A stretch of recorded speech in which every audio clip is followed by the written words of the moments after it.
It is 9 o'clock, and welcome to the Budget Committee of the Western Cape Provincial Parliament. Welcome to members, welcome to officials in attendance, and welcome to any public members who are also within this meeting. Members, just a reminder that we are on YouTube and that the public is watching.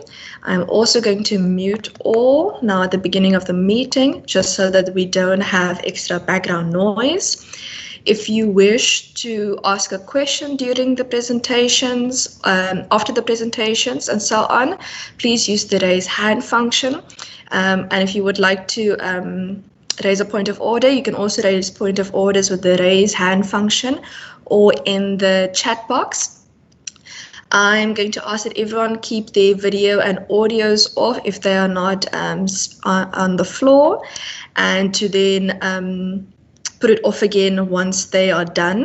I'm only going to keep my video on today for the beginning of the meeting for this introduction, as I've been having internet problems recently and I do not want to be kicked off the meeting.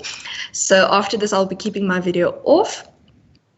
Members, I'm going to first just table apologies quickly. I've received apologies from the Chief Whip, Mireille Wenger, who's an alternate member to this committee, and Honourable Ricardo Mackenzie. And I've received information from Honourable Mackenzie that Honourable Dalen Mitchell will be standing in for him today as permanent member. Okay.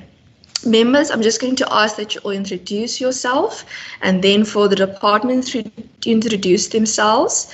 After that, I will open for questions and answers as we are starting with the briefing today on the 2019-2020 fourth quarterly performance of the Provincial Treasury. After questions from the members, I'll allow the respective persons to answer. We'll then move on to our next order of business, which is the consideration and adoption of the final mandate report on the Division of Revenue Amendment Bill. We will have to take a decision as a committee on the final mandate stage.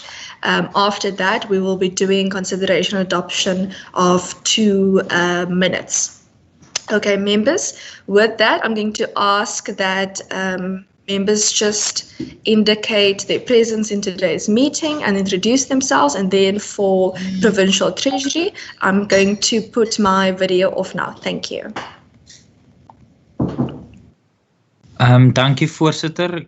Good morning, everyone. My name is Dalen Mitchell. I'm an alternate member and today standing in for Honourable Mackenzie as a full member. Thank you, Chair. Thank you, Honourable Mitchell. Good morning, everybody. Yeah. Thank you, Chair. This is Member Brankhuis. Thank you, bye-bye.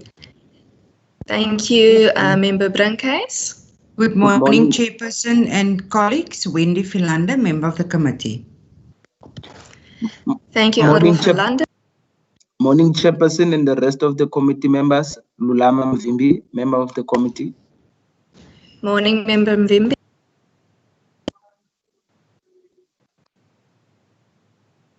Anyone else? Going once? My name is Naomi Nkondlo. I'm a member of the committee. Thank you, Honourable Nkondlo. I'm going to hand over to the department now for introductions.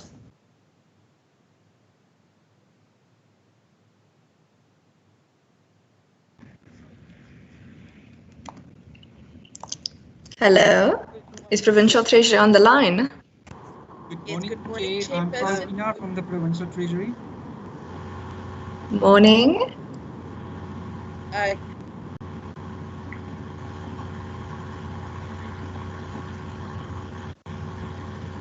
Good morning, Mr. Phillips.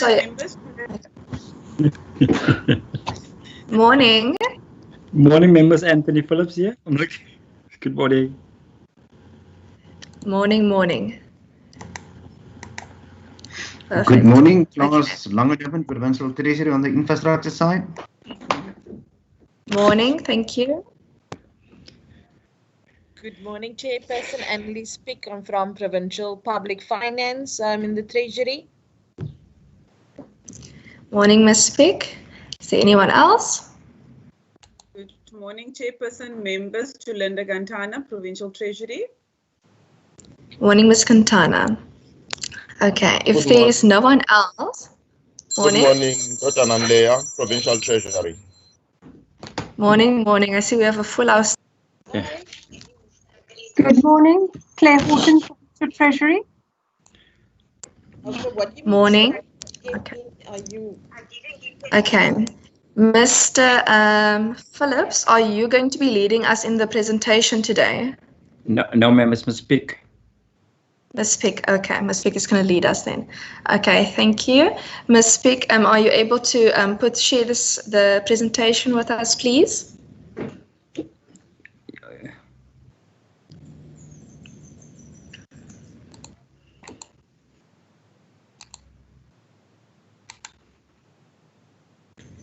Okay. Thank you. Ms. Pick, you're welcome to unmute yourself then. Thank you, Chair. From my side, I also seem to be having connection problems. So if you don't mind, I'm not going to put on my camera while I'm doing the presentation. I also need to indicate that I will be starting off the presentation as usual on the financial side, and Zinat Ismail from Department of the Premier will be doing the non-financial reporting for the fourth quarter for the Western Cape government. So when we look at the financial outcome of the fourth quarter, and I just also need to just contextualize in terms of the fourth quarter. This is preliminary expenditure that we are reporting on for the fourth quarter. And the reason why it's still preliminary expenditure is because the impact of COVID-19 has had an impact in terms of us finalizing the outcome of the fourth quarter expenditure, and the final pre-audited numbers will only be available from the first week of August onwards. So at this stage, we are still presenting on the preliminary expenditure. And then also to indicate to you what this means on the preliminary expenditure is that all journals and final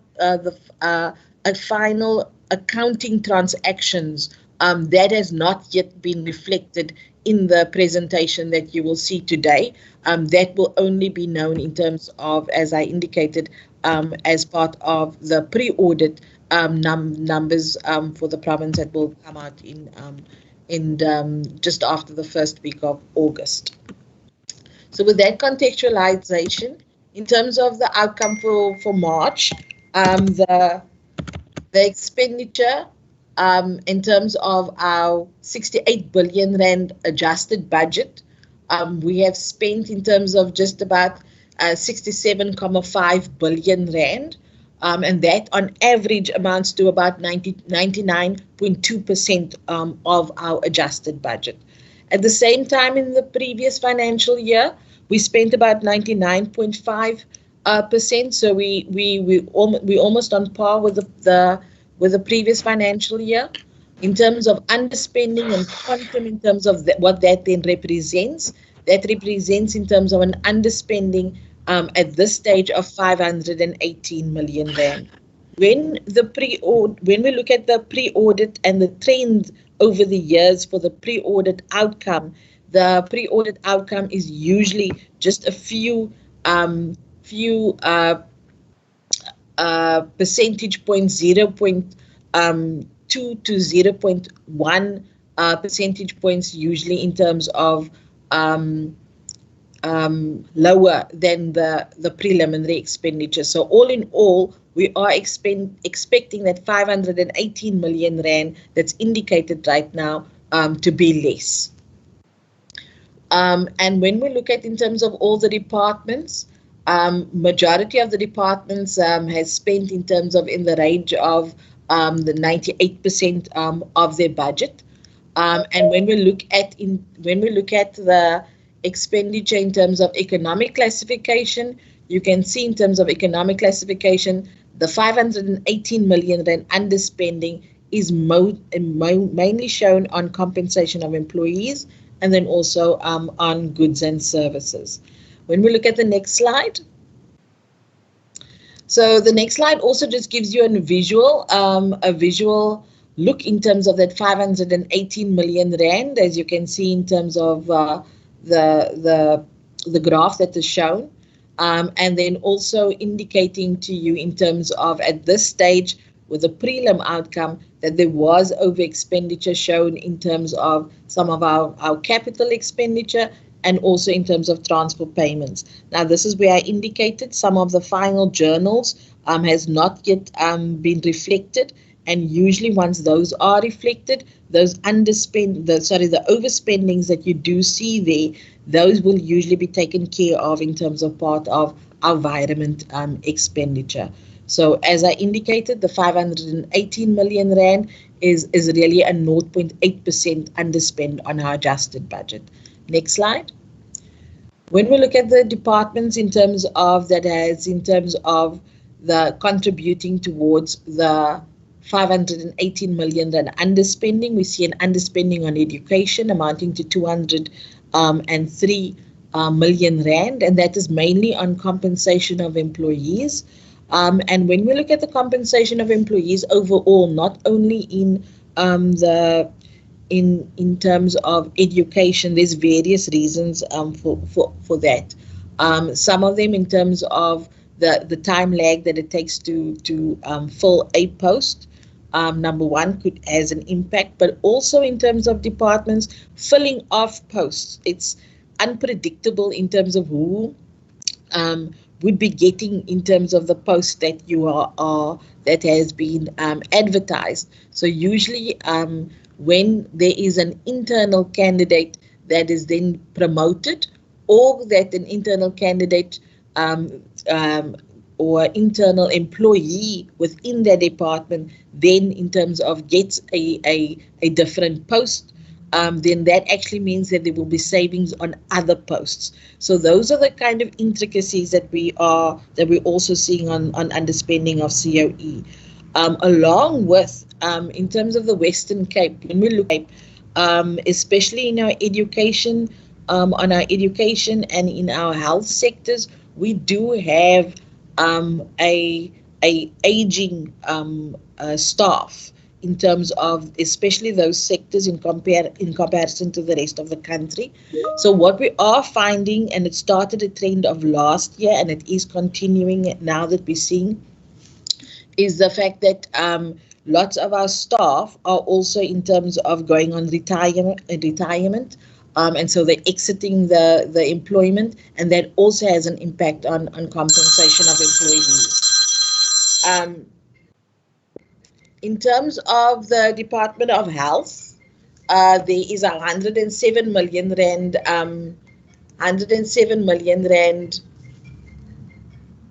underspending on the Department of Health, and that is mainly in terms of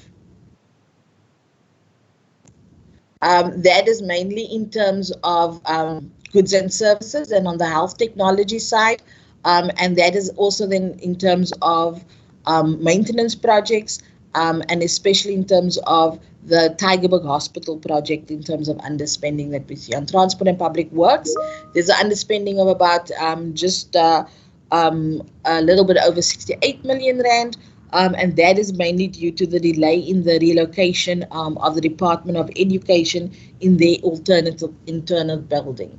Next slide. In terms of social development, preliminary net underspending amounts to just a little bit under 30 million rand. And here, in terms of it's mainly on compensation of employees, as I indicated, it's due to retirements and resignations, and also in terms of the delay in filling of posts. Then there's also an underspending on the sanitary dignity project in the Department of Social Development. This project has seen quite a bit of delays. Firstly, there were some issues in terms of at the national level, in terms of in the beginning of the financial year, is in terms of having a understanding within the sector of the criteria around the funding that was received from national, And if you remember, in this in the 1920 financial year, we received money from National for this project, but we also had a top-up from our provincial fiscus where this funding was concerned. However, for the department to spend the money, they needed to know in terms of what the national criteria was going to be used in terms of measurement and rollout and implementation of the project. And that in terms of across the sector took some time. Also within the project, once in terms of that criteria was understood within the sector, there was also then in terms of delays at the supply chain side of the project, and that is mainly in terms of at the time in terms of the bidding of information. It was in terms of everyone getting understanding of what the criteria was, and from that perspective there was also delays in the project for the 1920 financial year. Then in terms of the Department of the Premier, there's underspending of 21.4 million rand, and that was mainly in terms of less international travel that occurred, as well as in terms of the rollout of projects was slower than they anticipated. Next slide, please. When we look at the public entities, and the public entities, you can see there of an adjusted budget of 843 million rand. The entities have spent 97.7% of their budget, amounting into an underspending of about 19.2 million rand. This, as I indicated, and I need to stress that this is a preliminary outcome, and especially in terms of the accounting system that the entities have, that this is not the final numbers, and it does not take into account the final accounting transactions on their side. Then in terms of the next slide, you'll see in terms of with more detail in terms of how that breakdown of the 19.2 million is indicated, and that is mainly found within the Western Cape Gambling and Racing Board, the Liquor Authority, as well as Saldanha Bay. Western Cape at Westgrow was the underspending, and then at this stage you'll see that at the Cape Nature there is a 5.9 million overspending that is indicated, and I'll explain that over expenditure in the next slides. Next slide, please. The Gambling and Racing Board, they've spent 86.2% of their budget, and at this stage, in terms of showing a 10.6 million rand underspending, and that's mainly on COE. Then also due to the limited payout machine in terms of operators, they in terms of the expenditure was budgeted in 1920, but then in terms of accrued in the previous financial year, and therefore they showed an underspending on that expenditure item. Regarding the Liquor Authority, they spent 90.2% of their budget, and that results in an underspending of about 5.6 million rand. And the underspending is also on COE, but also in terms of the commitments that they have on the enhancement and upgrading of their license management administration system, the rollout thereof, that they have commitments, but the expenditure has not been recorded as yet as at the 31st of March. Then in Saldanha Bay IDZ, they have just a 95% spend as at the 31st of March, with an underspending of just under 4 million rand, and that's mainly related to expenditures in terms of the lease for lease rental for transport, Transnet Ports Authority, and then some IT services and internal audit expenditure and fees in terms of that's payable in the next financial year. And then in terms of the next slide, explains in terms of the Western Cape on Westgrove, which has spent 98.3% of their budget, and the underspending there amounts to about just over 3 million rand, and that is mainly the impact that COVID-19 has had in terms of their travel, and then also the usages of venues and facilities. In terms of the Western Cape Nature Conservation Board, as I indicated, they were showing a 5.9 million rand overspending at that stage. It is not an overspending in terms of cash that they have overspent. From that definition of overspending, it is an accounting transaction that has resulted in this over expenditure that's indicated right now, and this is a result of depreciation, which is like a non-cash item, and so and it was not the budget wasn't allowed for this to that extent, and therefore it in terms of cash reporting as we are doing, it shows in terms of an over expenditure at this stage. When we look at infrastructure in terms of the next slide, you'll see in terms of the previous financial year, we spent 98% of our budget compared to this year, which we spent 100% of the budget. And you see that will happen in most of the sectors, the infrastructure sectors, with the exception of the environmental affairs. And that is mainly in terms of the Kogel project, and then also in terms of some projects at the end of March and due to COVID-19 could not be signed off, and therefore that expenditure could not be incurred at the end of the financial year. The next slide looks then at our own revenue.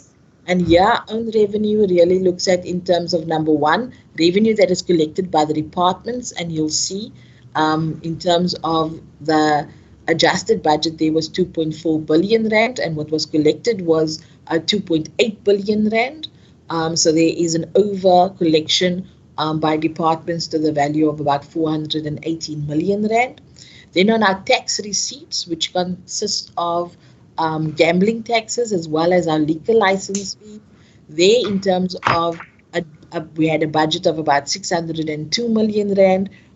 We collected 706 million rand, which results in 103 million rand over collection. So overall, in terms of for both our receipts and our taxes, we have an over collection of about 522 million that was reported as at the 31st of March. Moving to the next slide. The next slide indicates you some of the detail in terms of the drivers of the revenue. So within transport and public works, the motor vehicle license fees is the main driver there, and there we have collected more revenue than the previous financial year. And within the health, we collected in terms of about 672 million rand, which is slightly lower than the previous financial year. And the main reason for that is that there was a decline in transfers in the Global Fund. And members will remember that the Global Fund we're really exiting now that funding, and therefore the reduction in terms of from year on year that we will see.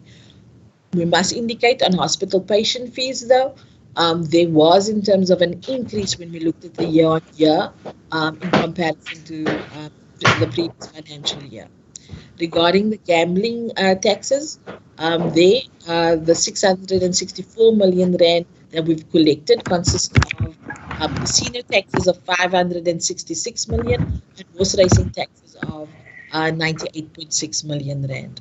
When we look at our liquor license fees, there we've collected in terms of 41 million rand, which is about 123% more than our adjusted budget.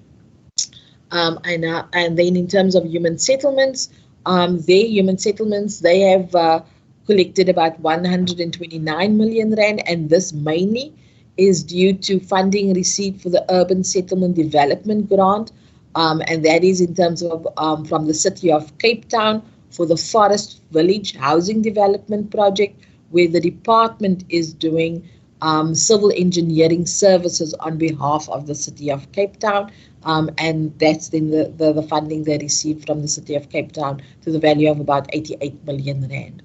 Then also within the 129 million rand over collection, there was also in terms of refunds that was received from the Housing Development Agency, and then also some further funding that was received from the City of Cape Town, which relates really to returned subsidies. So funding that was not spent by the City of Cape Town was returned to the department. I hand over now to Ms. Ishmael for the non-financial reporting. Good morning. Good morning, everyone, and good morning, colleagues. Morning. Good morning, Sina. Okay, thank you. So I will present the non-financial performance data, and I will take the process of first starting with a summary of a departmental preliminary performance. Then I'm going to go into looking at the provincial average, and then I will do a little synopsis just of the preliminary and the validated data. I will do so for the departments and for our provincial entities. And then when I conclude, I want to make some notes in terms of changes in the performance environment, in the performance management space, particularly as it relates to preliminary performance data and validated performance data, and the new approach in terms of how we deal with performance management. So thank you. So the first slide, if one talk about then the summary of departmental preliminary performance data for quarter 4 totals, and then one see that the totals, there are a summary of 748 performance indicator targets, of which 612 have been achieved, and the number of partially achieved is 102. The number not achieved is 34.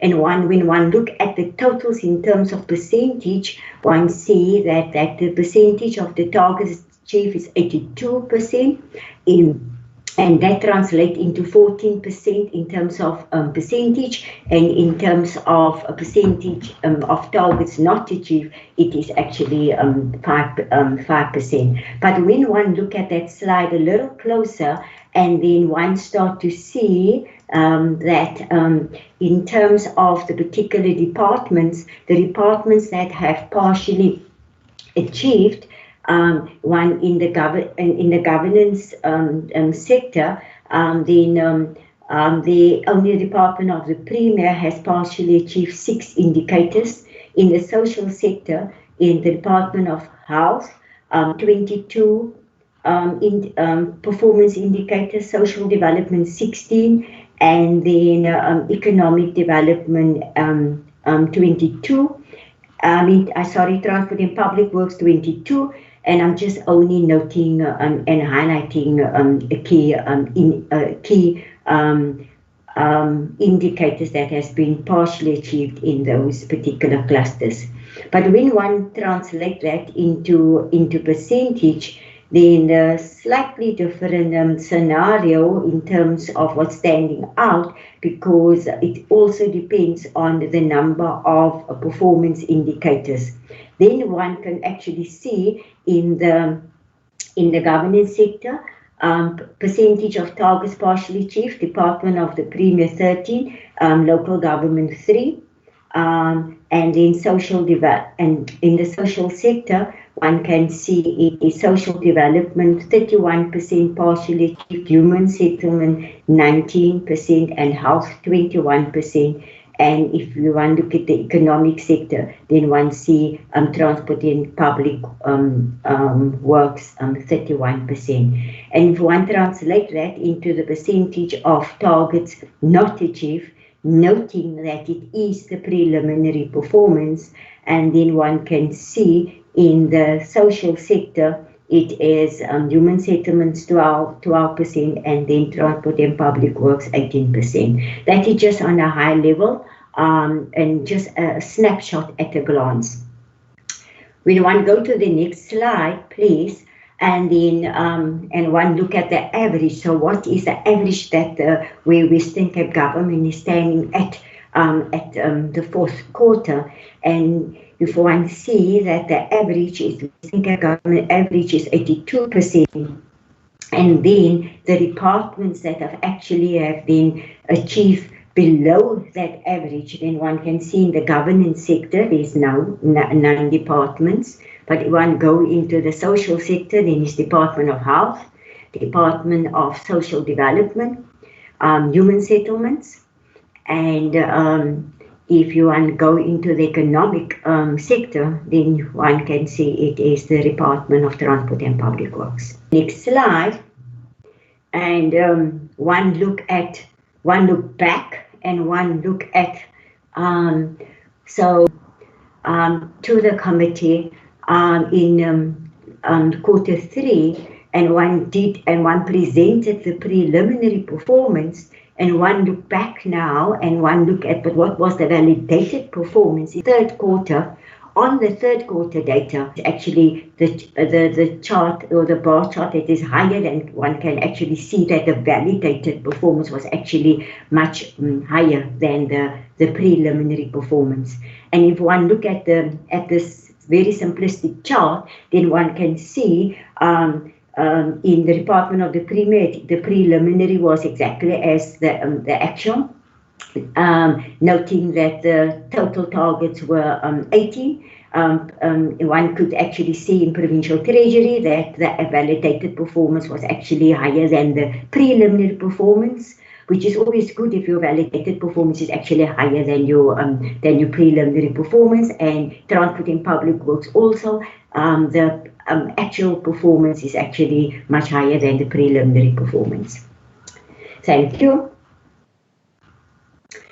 When one look at the summary of the public entities, and I just tell the story in the same way, and one look at the total performance, the total number of performance targets, 129, the number of achieved, 101, the number partially achieved, 13, not achieved, 50, percentage of targets were 8, translating into percentages, then it's 78%, and that has targets have been achieved in relation to the 10% partially achieved targets and 12% not achieved.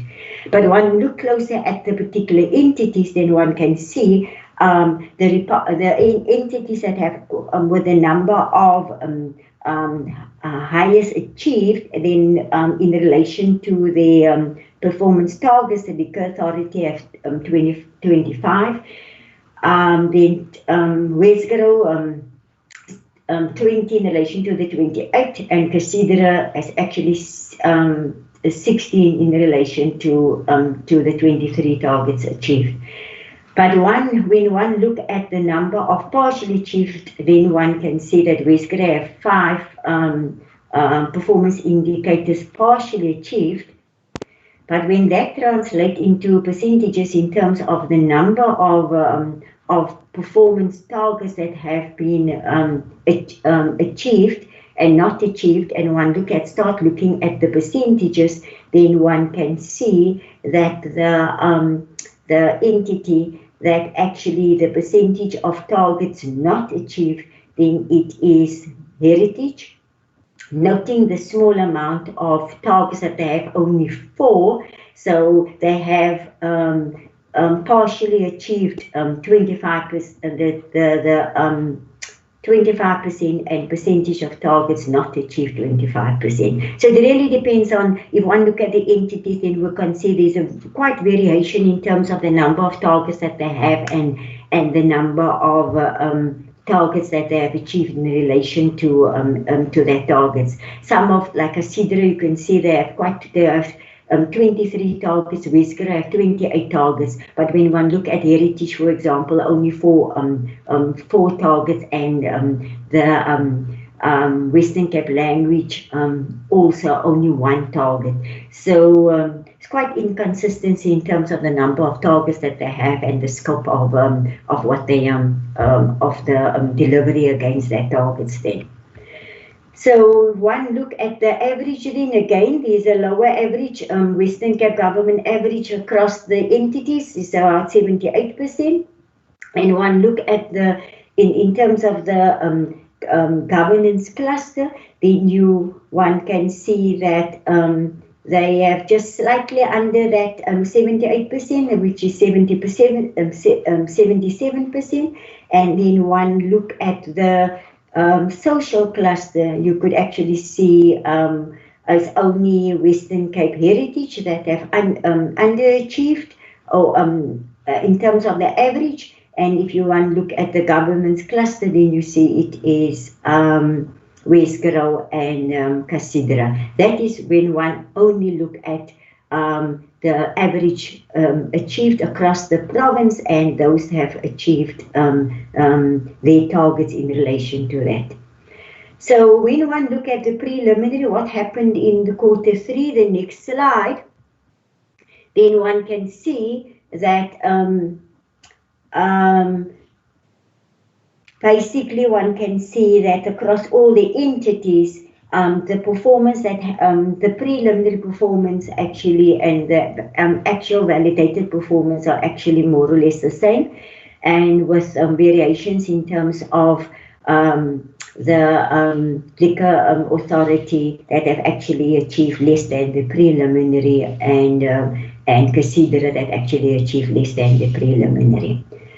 So in summary, to date, the storyline in terms of performance was much around the preliminary performance and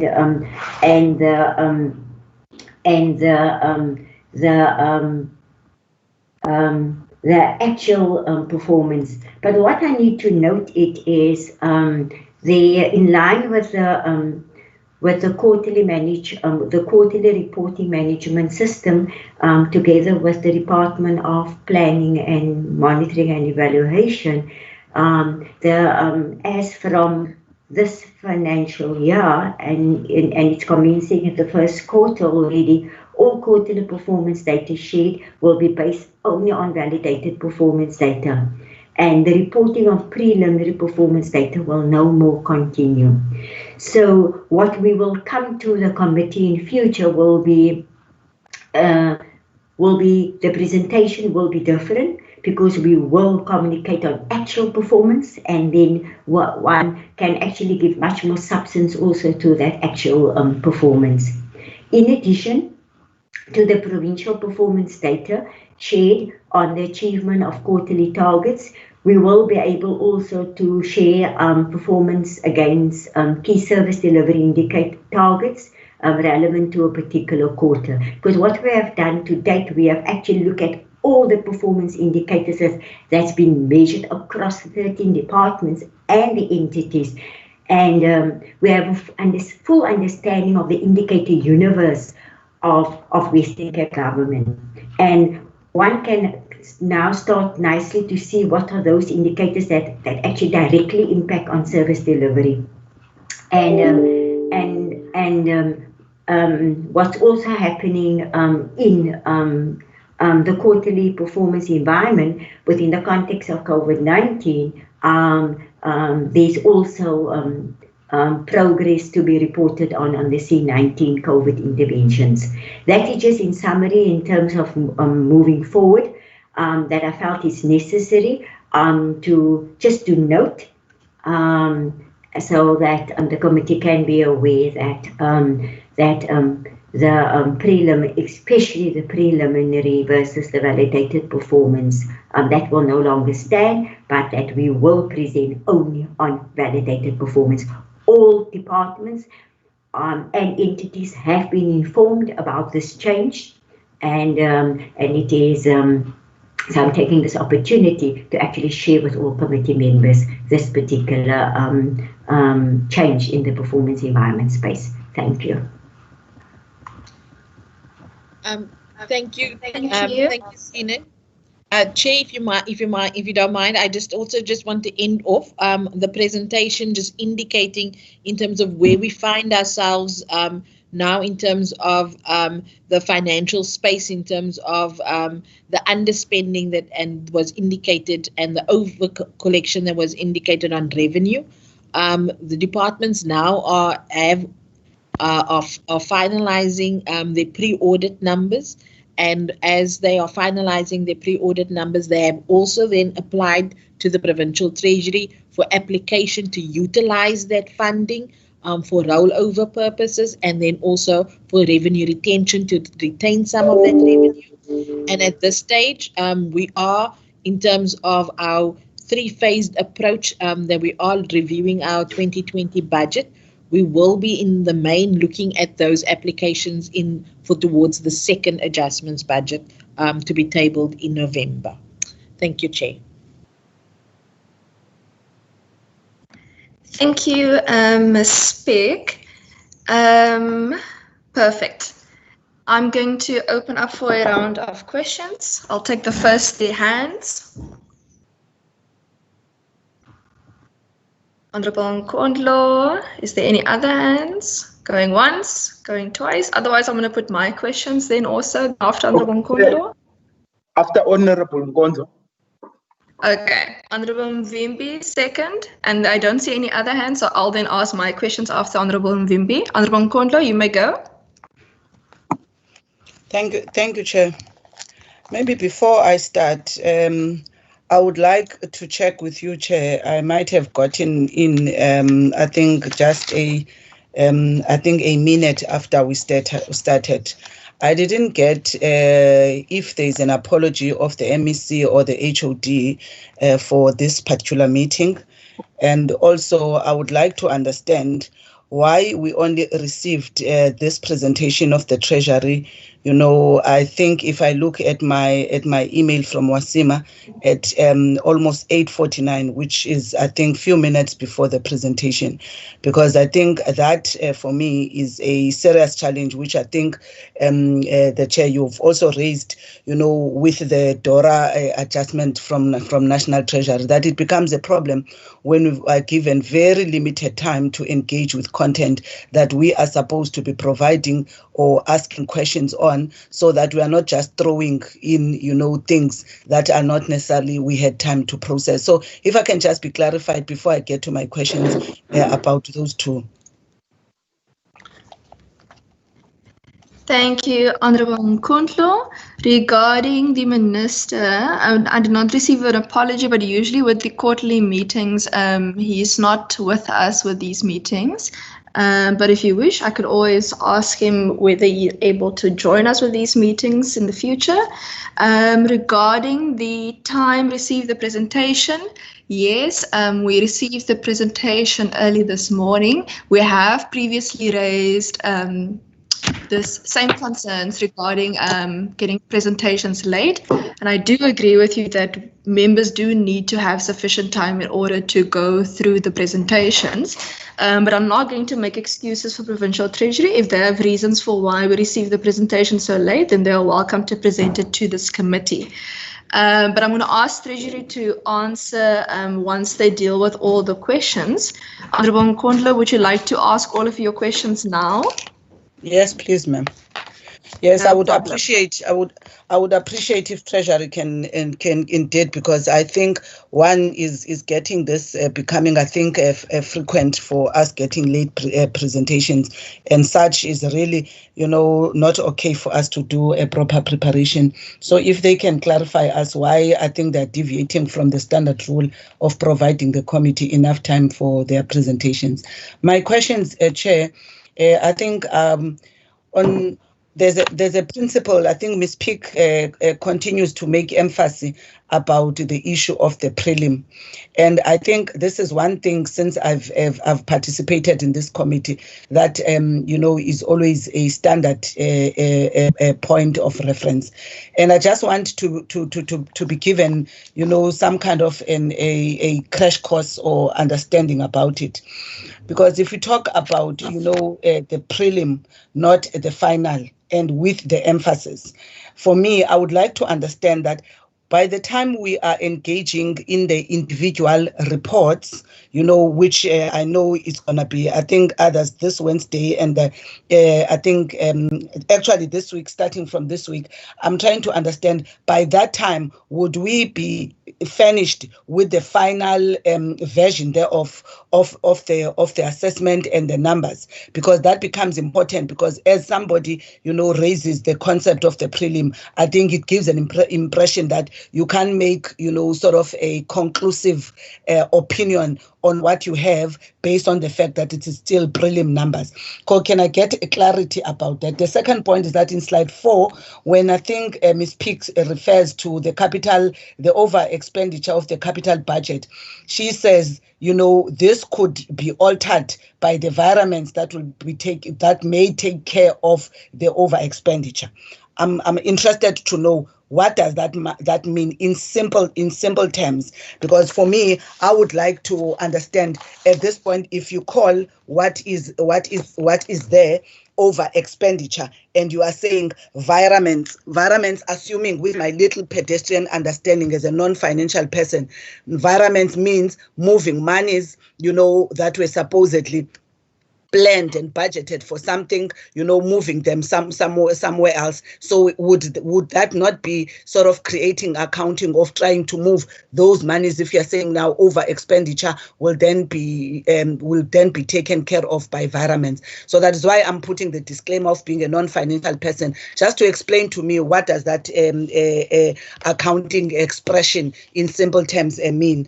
And then in slide 5, again, we're told of the COE, the delay in filling of posts, which I think runs also in some other under expenditure that has been related in the other departments, and also I think in the entities.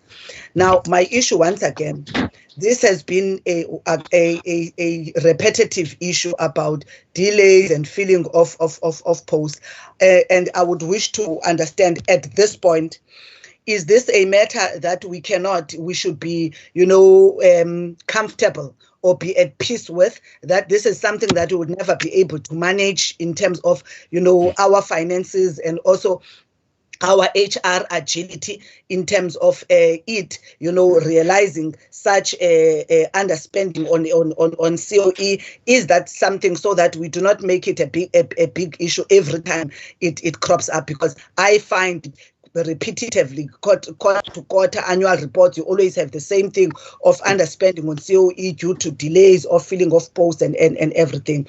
And in that regard, around HR, can we, and maybe we can be directed, where do we get the age profile of the Western Cape government? Because I think Ms. Peak makes mention here of such a issue of the age profile of the Western Cape government. Where can we get that information, as the committee, and its implication, both in terms of HR planning, but also in terms of, the financial implications thereof. And then again, in terms of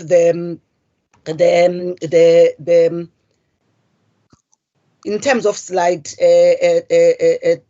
4, okay, yes, in terms of, I think it's in slide 4. I hope I've gotten it right.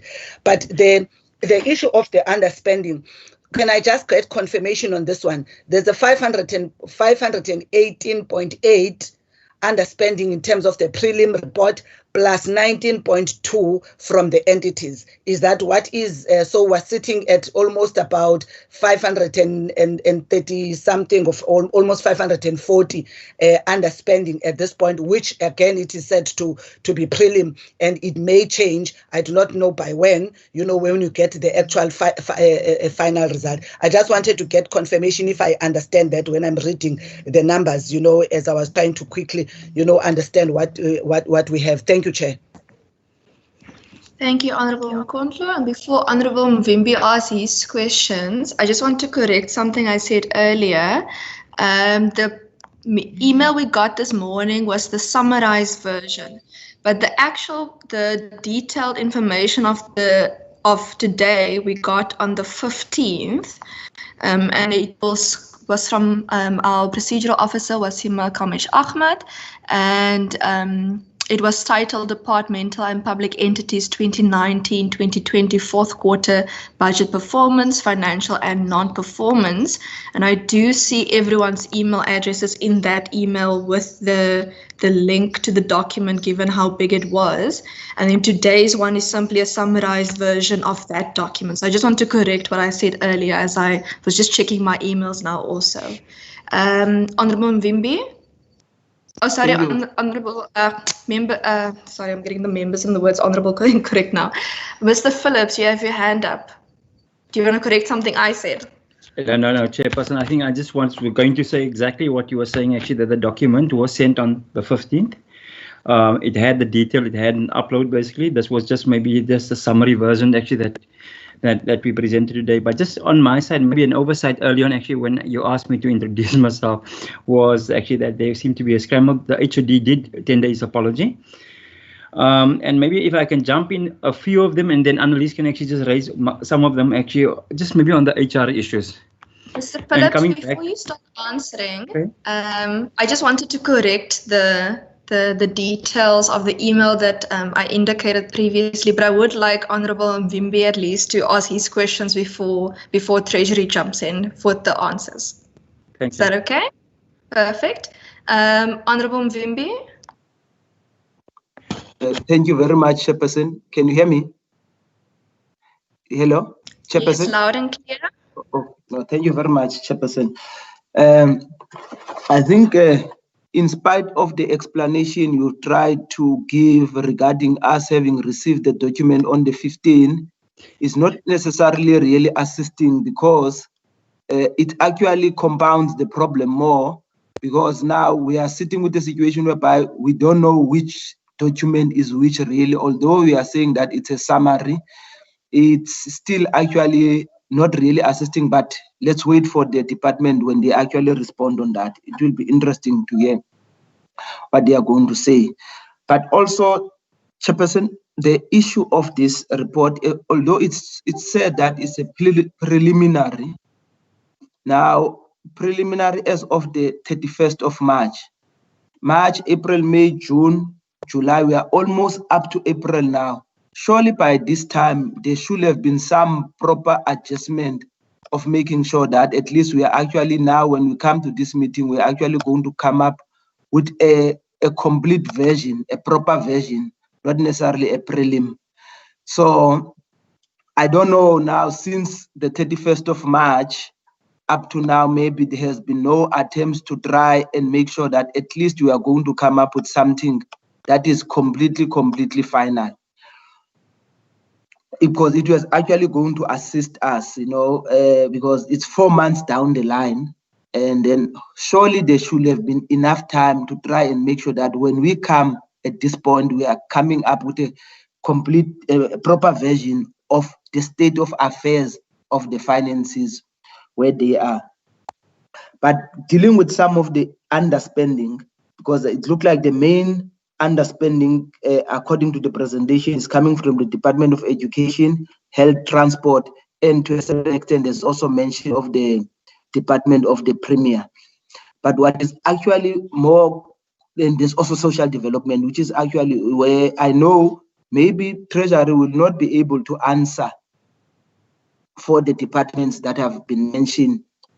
What was really of concern to me was, I see there's also a project that is delayed, and I suppose this project were project that was supposed to have been done by the end of March, or say latest April. There's been something that is, I'm just raising it for the sake of raising it. The issue of goods and services largely relating to delays experienced in the rollout of the sanitary dignity project. But I know, before you continue, I'm just going to ask that everyone who's not on the floor at the moment, just please mute their mics. Otherwise, we're going to hear echoes and we're not going to be able to hear Honorable Mvimbi very clearly. Honorable Mvimbi, you may continue. Thank you very much, Advocate.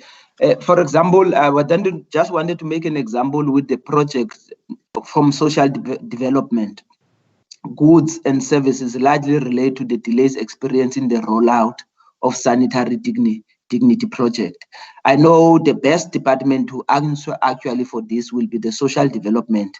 Maybe it might be assist if Treasury is aware what are the main hiccup regarding that one, because it's look like it's a more kind of a straightforward thing. It just have to make money available for the issues that has been mentioned there.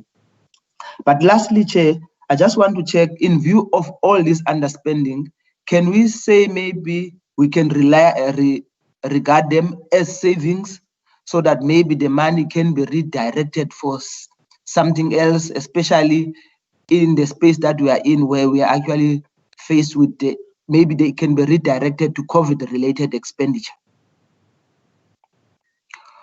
I'm going to stop there for now, Chair. No problem. Thank you, Honourable Mvimbi, Provincial Treasury. I'm going to hand over to you guys to answer. Mr. Phillips and Ms. Pick and Ms. Ishmael can direct where and who will answer what. I will leave my questions for the next round. Thank you. Okay, Chairperson, I will jump in, and then Annelies can actually also raise some of the detail on that. Maybe just on the first one, actually, when we started off the meeting, actually, I had to introduce and also tender the apology for the HOD that was unable to attend this meeting. But coming back to just the issue around the COE underspending and being a perennial problem. So departments actually then ask and indicate they have budgets to fill vacant posts and they advertise. And based on that people apply, and the department in many instances do not have a control who applies for posts that's available. The interview process happens, and in many cases they might or might not find suitable candidates to fill those vacancies within the department. So that's one of the reasons why departments in some instances have delays in filling. But within this whole particular process, there's also the CSC that has a service level agreement with regard to the filling of vacant posts within departments. So there's also some cross monitoring in terms of the timeline in which it fills a post or not. So in most instances where posts have been advertised and not filled, I think in many cases the department do not have a control over those issues. On the preliminary versus the final budget.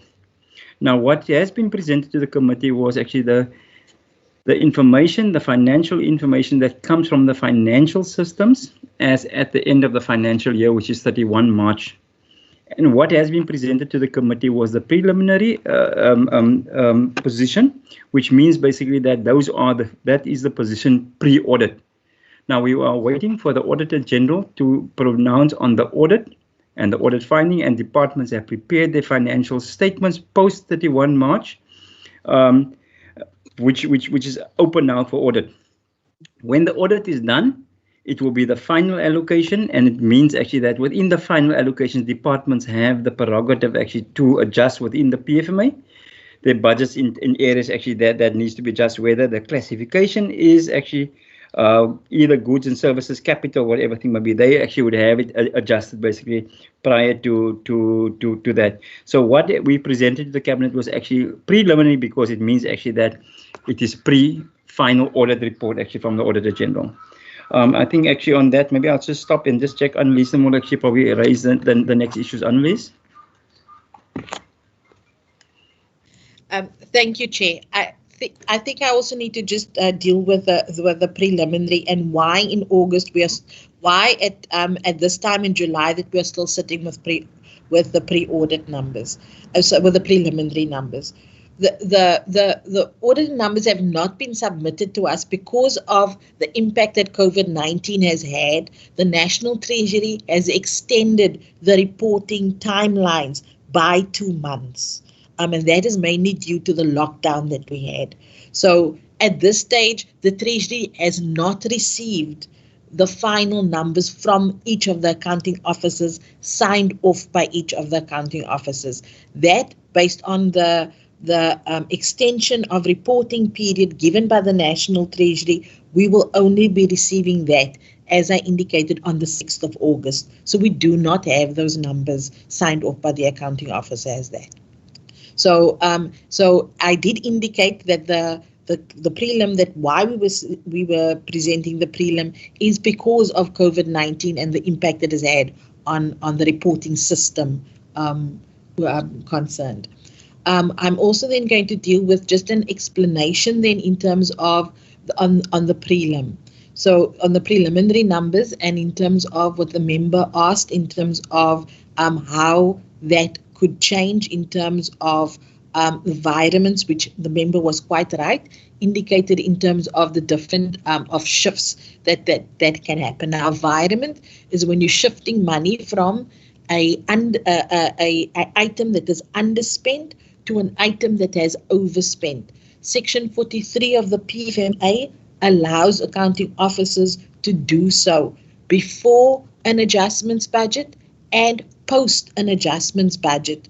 The accounting officers are allowed to do so.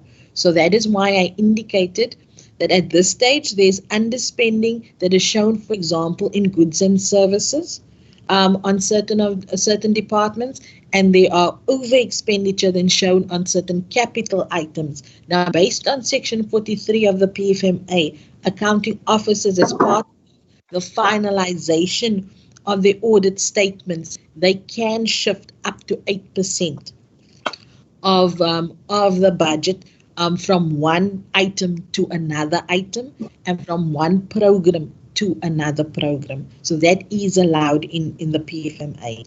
And as because we have not received that reporting document as yet from the accounting officers at this stage, there would be some changes on the margin to about 8% because that is what accounting officers are allowed to do. Then I want to also then indicate in terms of Chair, the underspending that was indicated, quite rightly so. So the 518 million is the underspending by departments, and then about 19 million by public entities. So that is correct in terms of, therefore, an underspending, a collective then from both is in terms of plus minus about the 540 million rand. In terms of the age of the various departments, in terms of where the majority of the staff is, the members can find that information in an annual report with the indication in terms of the brackets of ages in each of the departments in terms of age regarding the annual report. Then further, Chair, in terms of the COE, for example, so I need to indicate, I mean, we have spent in terms of the COE and the COE underspending, and I'm really answering, I'm trying to answer the question in terms of it. Yes, it is a perennial in terms of an underspending, but I also want to put it in context in terms of the underspending. And so we have spent 99.2% of our compensation of employees' budget. That is about 280 million rand underspending, but that is from a budget of 36.8 billion rand. However, and I do believe that in this, where we find ourselves in the fiscal constraints that we have, that we would want to spend our entire budget. But that is sometimes not possible within some of our larger departments. Mr. Phillips has indicated why we would have some underspending on compensation of employees, but also within education, for example, education, for example, has to budget for different, for teachers, but also, for example, different components in the compensation budget. For example, what I mean by components, I mean that they would also not only have to budget for their permanent staff, they would also need to budget for relief teachers, for example. But you can understand that that is therefore a budget, is an estimate what they think they are going to spend on relief teachers. Now, relief teachers is when your permanent teacher is off sick, and they call in off sick. and then that relief teachers then get sent in terms of in place of that permanent teacher. Now, what that then requires is in terms of a rough estimate, for example, in terms of how much relief teachers you will have for a financial year.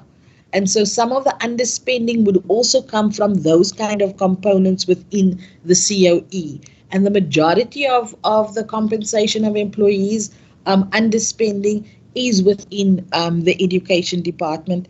And I think in terms of the committee, especially those members who are on that standing committee, can in terms of ask education for that breakdown in terms of the different components that they budget within their COE, for example.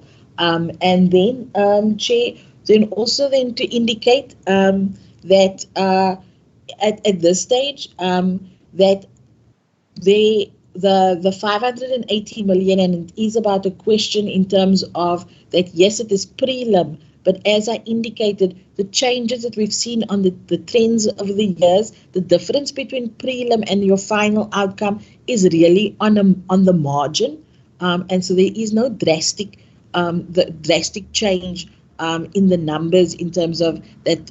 This doesn't then allow members to ask the questions within the standing the various standing committees.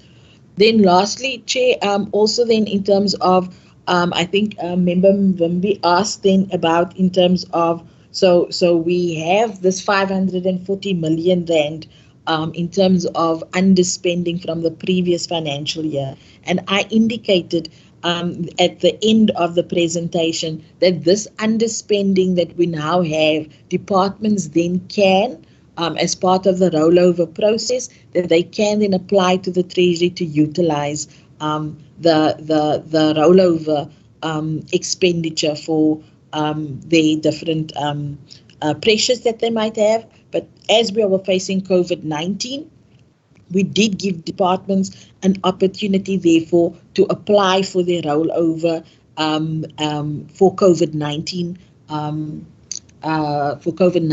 pressures that they were facing, and those rollovers we have then looked at as the Treasury, and that will be then taken up to respond to COVID-19, where the departments have applied for their rollover application. That will be taken up in the adjustments budget that we are tabling on Thursday.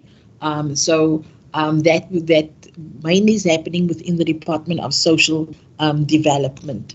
Then in terms of the question on the sanitary dignity project, yes, the member's quite right that the Department of Social Development will be able to give them a full briefing in terms of the project. And I think from the beginning of the financial year where the project is concerned, as I indicated, this funding is it's complementary in terms of there is a portion of national funding and provincial funding, and then also in terms of within the sector, they needed to also understand in terms of what was the criteria that was going to be used, because that was not set out from the national department at the beginning of the financial year.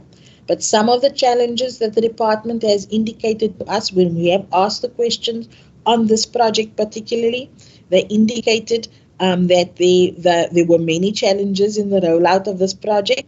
Some of them is about setting the criteria for the prospective bidders as part of the supply chain, that the criteria was not understood by all bidders, and therefore it needed to go through a second supply chain or a longer supply chain process in order to get that understanding. Also, they needed to secure a location to store the product as well. And obviously in terms of all the security requirements that would go with that, but also in terms of in terms of health and safety rules that would go about that also impacted the rollout.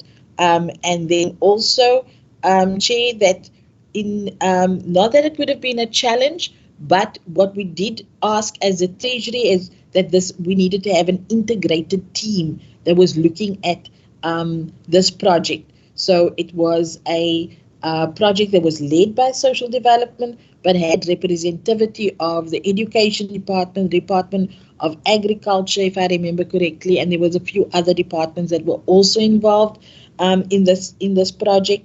And so not that would impact in terms of necessarily a challenge, but an integrated team that also means that in terms of getting an understanding in terms of who would do what part of the project is also impacts in terms of the final rollout of the project. But any more detail, I'm pretty sure the Department of Social Development can answer. Chair, I think I've covered most of the questions. Thank you very much. Thank you, no problem. Okay. Sorry, Advocate. No, don't worry about that. Are there any follow-up questions or any other questions? Going once, going twice. Honourable Philander. Chairperson, Honourable good morning. Philander, you may go ahead. Thank you very much. Chairperson, just a question of clarity. Can the Provincial Department perhaps provide some clarity on the process? I do understand now the extension in terms of timelines. Also understanding that in terms of goods and services and compensation of staff, what is the interdepartmental processes in terms of rollovers or variations that those departments engage with the Provincial Department? Thank you, Honourable Philander. Excuse me? Is that clear, Chairperson? Yes, it's clear. I heard you. Thank you, Honourable Philander. Honourable Nkondo, I see. Honourable Ms. Six, just hang on, because I just want to find out from the other members if there are any other questions. Sorry, Honourable Chairperson. Nkondo, I see your hand is still up. Yes, Honourable Philander. Sorry, Chair. Yes, just clarity in terms of the timeline, perhaps, for the departments to make that submissions to Provincial Treasury ultimately. Thank you. Okay, let's do the clarity question then first. Ms. Pick. Chair, I hope I understood the question correct. So the member was asking what is the timelines in terms of the rollover application. If I can get this clarity, if I'm understanding the question correctly. So the member's asking in terms of the department has now made application to the Provincial Treasury, and she's asking in terms of what is the timeline in terms of for them to hear a response from the Provincial Treasury on the applications. Is my understanding correct? Honourable Philander, is that correct? That you want to know essentially if someone applied for a rollover, when will they hear from? Yes, Chairperson, since we are dealing with preliminary figures here, so actually those submissions made by the department to the Provincial Treasury, by the time we come to the actuals, we will exactly know. So from now on, what is that flow of time to actually when we come to the actual numbers, so we exactly know what will be rolled over and which variations has been made? Okay, thank you. Ms. Pick, so you understand that then? Yes, thank you, Chair. Perfect. Yes, member, in terms of the timelines, we would, in terms of waiting for the final numbers, as I indicated, so by the first week of August, we would then have in terms of the final numbers from what the final outcome would be.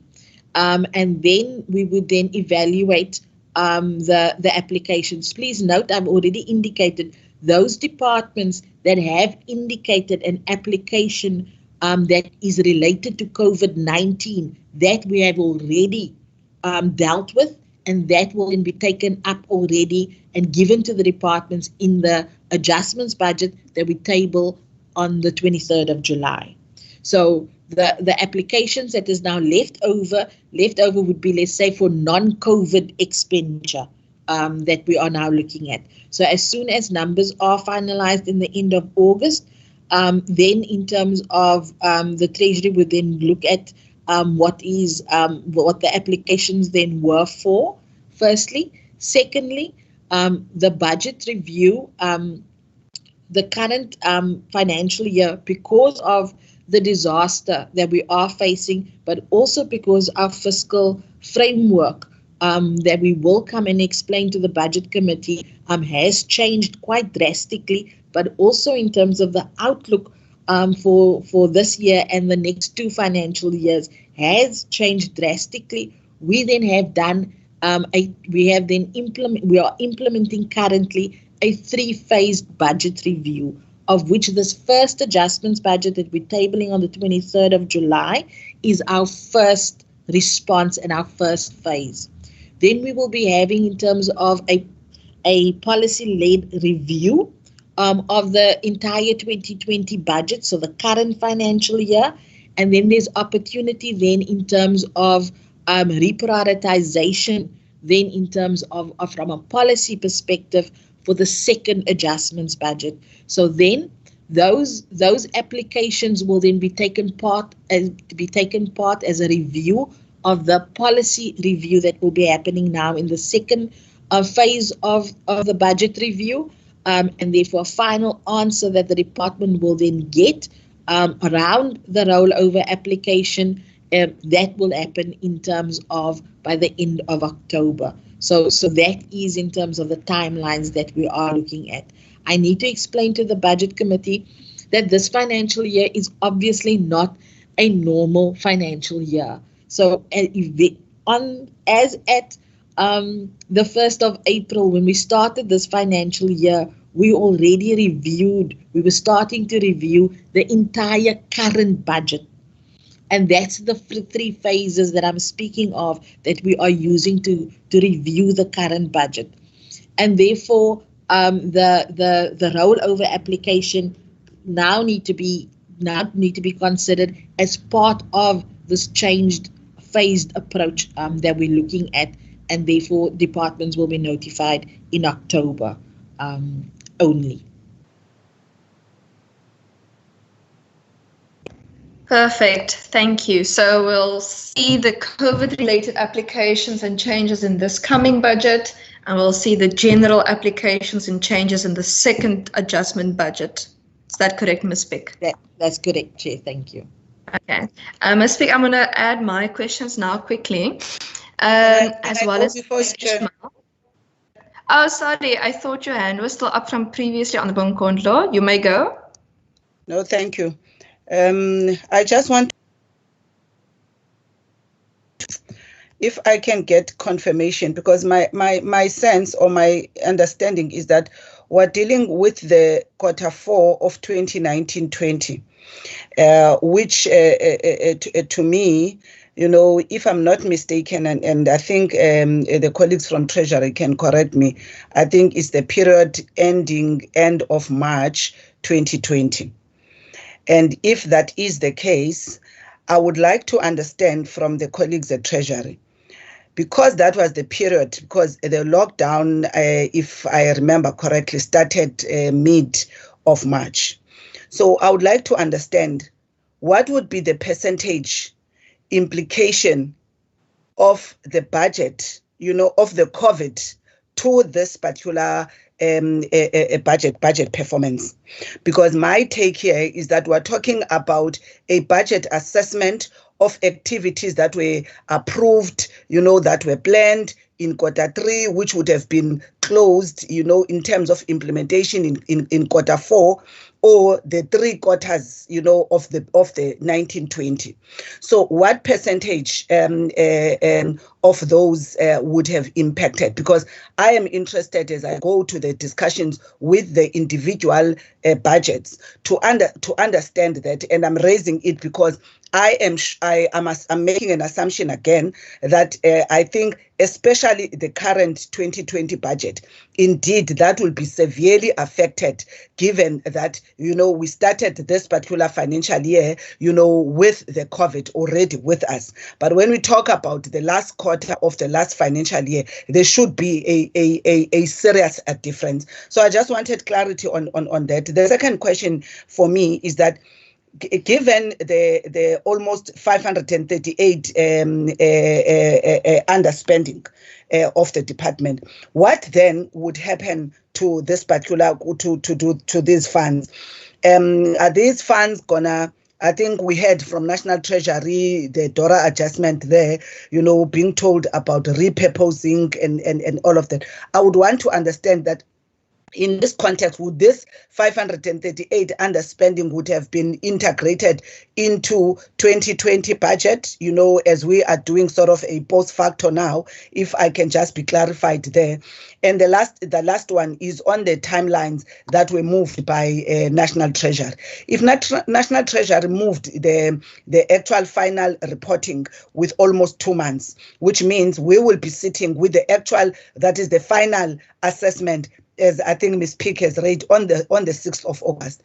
Can I understand that once that final report, are we, as the standing committee, and I'm sure we will have to get an indication, are we then going to get another presentation of the final numbers and actually, whether there are slight differences or significant differences, what then becomes the implication of that particular information, given the fact that now we are discussing on the 20th of July, where we are waiting almost 3 weeks, for the final numbers to come in. So this is why I'm trying to understand, when that happens, given this particular delay, which was presented by the realities of COVID, would we then come back to the budget committee for another meeting and final of the presentation of those final numbers, and what then would be the kind of conversations that we're having if there are any slight differences from the prelim report that we're discussing? Thank you, Chair.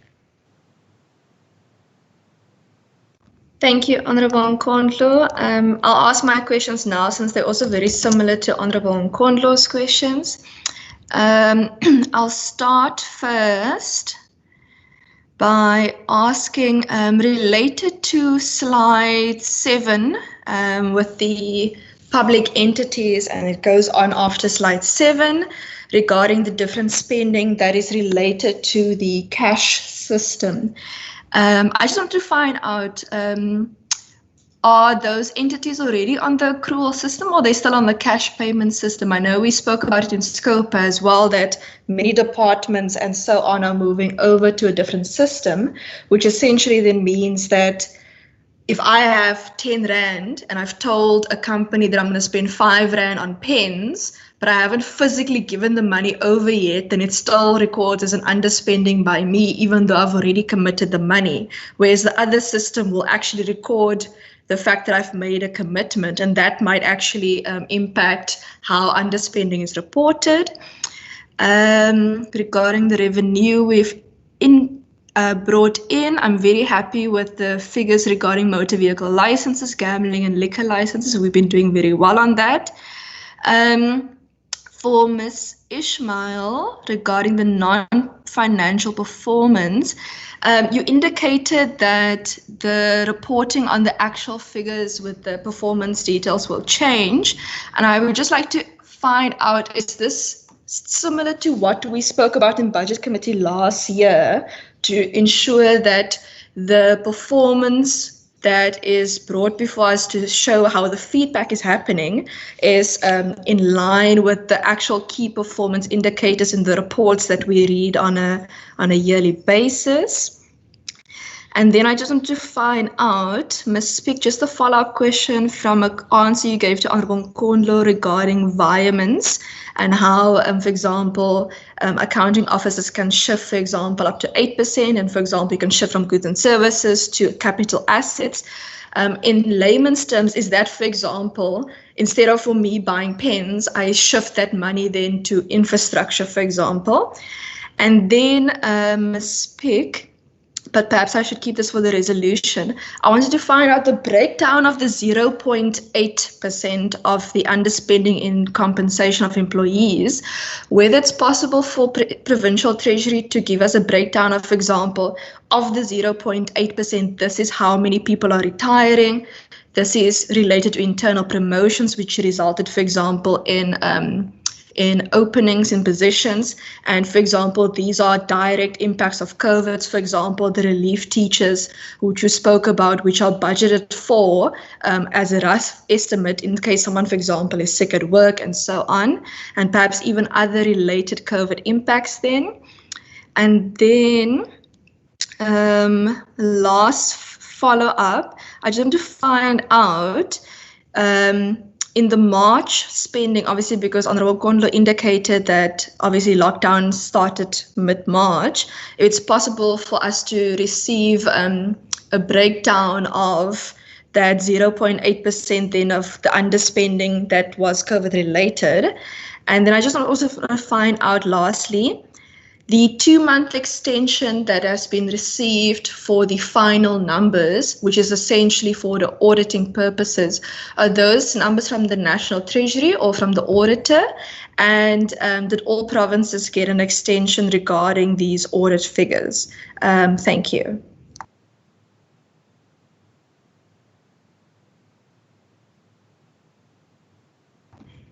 Ms. Speak, yourself, Ms. Ishmael, Mr. Phillips can indicate who will go first and so on.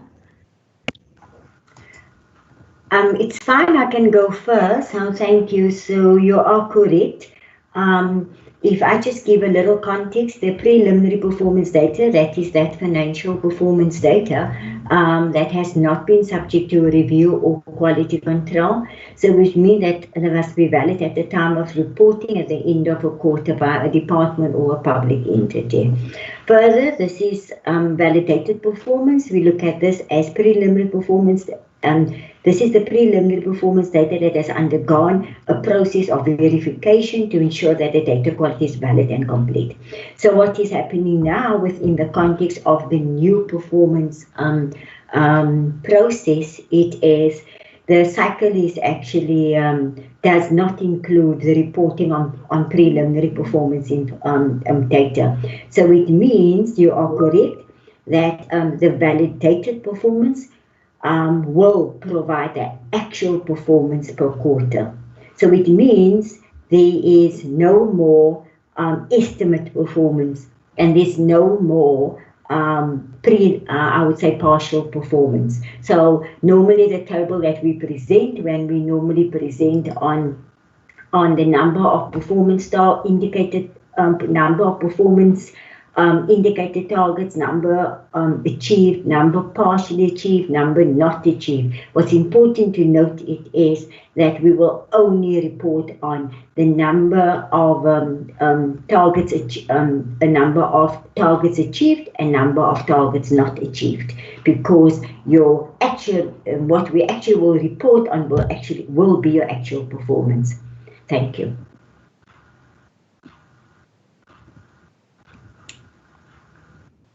Thank you. Thank you. And Ms. Speaker, Mr. Phillips. All right, so I will start, Chair, and if there's anything that I have missed, if I can just ask in terms of some assistance, in terms of if you could just remind me in terms of if I've missed anything, in terms of my explanations and all the questions that was posed by the members. So I think let me just go to the ones that is not going to take an explanation as early. It's a short answer. So, Chair, in terms of your question, in terms of the breakdown of the 0.8% underspending on COE, we can give you a breakdown of what that is per department, and then also in terms of some indication in terms of per department at a high level in terms of if it is in terms of slow filling of posts, or in terms of some of the assumptions, for example, relief teachers that was made, and then so we can give you a breakdown where that is concerned. Then in terms of the COVID-related expenditure. So, and I think this is both from yourself and then from Member Nkondlo, is that yes, that COVID expenditure that is incurred for the month of March, that is part of the expenditure indicated here. That is really, it amounts to plus minus about 64 million rand on COVID in the month of March. And as expected, that would mostly be within the Department of Health, and then some expenditure within the Department of the Premier, in terms of starting the communication, but also the call center, in terms of resources that was mobilized, as well as in terms of some of the network CI expenditure within the Department of the Premier. That are the expenditures that we really saw that we came through for the month of March, where COVID is concerned. So in total, it's 64 million rand that was spent on COVID in the month of March. I think that was one of the questions. Then further, in terms of the question in terms of all the departments, yes. So national is given in terms of the reporting cycle. There has been a knock-on effect, so that would happen to all provinces, and therefore also in terms of all departments, in terms of a knock-on effect where reporting on expenditures concerned, but also in terms of the audit process is concerned. That is one of the reasons that I'm not sure whether members are aware, but the tabling of the annual reports and in terms of the audited financial statements is later in this financial year than other financial years, and that is because of the extension of the reporting period that was given by national. Then also the question about in terms of this preliminary numbers, and as I indicated, this is an abnormal situation where we find ourselves in August, that we do not have finalized numbers. So yes, I mean, our intention is in terms of when we come as part of our first quarter report, what we have thought of, Chair, is as a Treasury, is when we come with our first quarter report, we would then also come with an updated and the final outcome of the fourth quarter of this of the 1920 financial year. So we will be coming back to the standing committee, to the budget committee on that. As I indicated, it's an anomaly. It's an abnormal year. This wouldn't have normally happened, but now we would have been able to give the committee in terms of the final numbers. But as I indicated, the 2-month extension given by National Treasury across the board has this kind of impact on the reporting system. And then, Chair, in terms of your question on environment, the question on environment and shift. So yes, so there are some rules. So in basic terms, so an accounting officer can shift about 88% from one program to another program, but there are some rules. They cannot shift, for example, from capital to goods and services, but they can shift from goods and services to capital. So you will realize in terms of the numbers that I reported to you that that is possible because we have an underspending on goods and services, and therefore there is in terms of over expenditure on capital. So that change can be allowed, and departments are allowed to do environment. But now your question, Chair, was really about impact. And so the impact is in terms of when you have an underspending, when you have what is driven here at this stage is where you have an over expenditure. So what you are allowed to do with Section 43 of the PFMA that I indicated is the fact that there is an opportunity given to accounting officers to make the over expenditure good. And so in terms of shifting, so what I mean is where there's from one under expenditure item to another under expenditure item, that cannot happen. The rule of environment is that you're actually utilizing it to make your over expenditure less, but you can only do so from where you have another item that is underspent.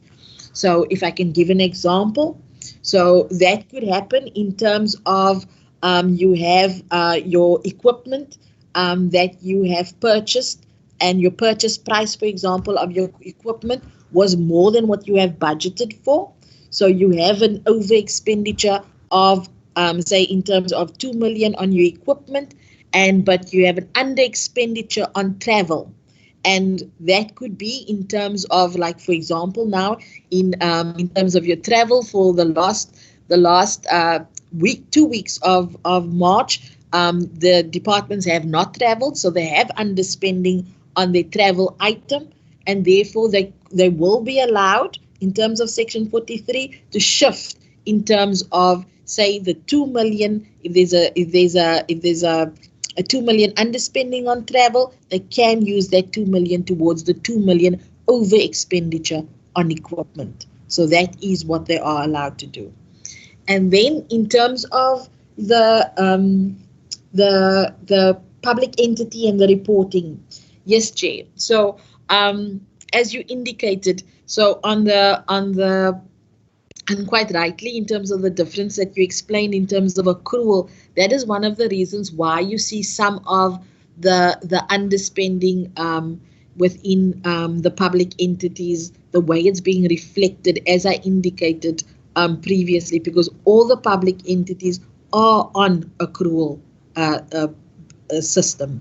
So there isn't one that is doing in terms of a modified cash like departments. They're all on accrual system. So all of them are. So I think that was your question. And then Chair, if I've covered everybody, I think, unless there's someone I missed, I'm quite happily reminded, Chair. Thank you, Ms. Speak and Ms. Ishmael. Based on my notes, I think you have covered everything. Yeah. Member Nkondlo, as your questions covered? I didn't hear about what would happen to the 538,540 underspending. Oh yes. All right. So Chair, let me explain in terms of 540 million, like perhaps a different way. So of the 540 million rand, now that is indicated in terms of underspending of the previous financial year, I indicated that would be part of a rollover application that the departments have, that the departments would then apply to the Treasury. The Treasury then looked at in terms of any of that rollover applications that looked at in terms of that was pressures due to COVID-19, or the application was due to COVID-19. Those applications we have looked at as the Provincial Treasury, and those rollover applications will be taken up in the adjustments budget that will be tabled on Thursday, the 23rd of July.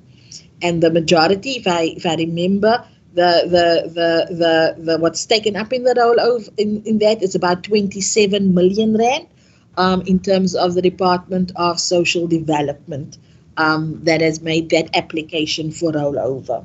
The rest of the funding, Chair, therefore, in terms of just about 500 million, that applications, we will be taking that as part of our review. I indicated that we are reviewing the entire 2020 budget because our fiscal framework has completely changed, also due to the amendments that was made by Dora, that was tabled and was presented to the Budget Committee on Friday. That means in terms of, and when I say it has changed our fiscal framework, it means our conditional grants have become less, but also in terms of funding for COVID-19, provinces never received funding from National for COVID-19. So we need to review our entire budget in order to respond to COVID-19. Now, in order to respond to COVID-19, we're doing that in different phases. The first phase would be this adjustments budget that we're tabling, but that's our initial response to COVID-19.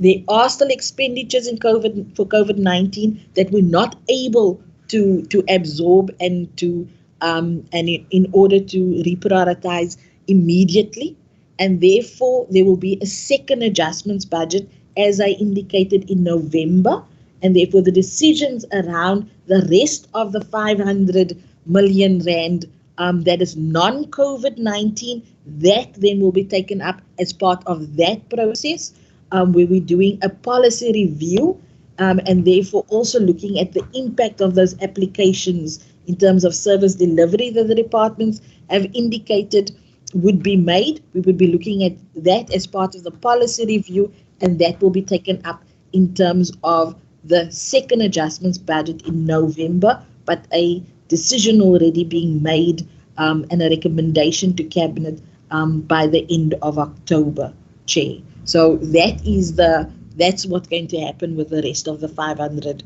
million. So I hope Thank you so much. Thank you. No, it's perfect. Thank you so much. Members, if there are any other questions, I will please request that they are left for the resolution phase. Thank you so much for Provincial Treasury for being here with us today. It has been a difficult year so far, and we wish you all the strength with the upcoming adjustment budget. And we look forward to interrogating that as well. Treasury is welcome to leave the meeting, as the committee will be going on with other committee business as well. But if you would like to stay as a member of the public of the meeting, you're obviously welcome. Thank you, Chair. No problem. Thank you. Thank you. Thank you, Chair. Okay, members. So the next phase of our meeting, we are moving over to the consideration and adoption of the final mandate report on the revision of Revenue Amendment Bill B9/2020 in COP. You would have received the minutes of the select committee from our procedural officer, and you would have also received, let me just open this document quickly, the responses from National Treasury to the different provinces. I see in the document here on the last page that Provincial Treasury did not actually respond to the Western Cape. They only wrote here, let me just read it quickly, page 10, no, page, apologies, I was trying to get to the Western Cape responses here.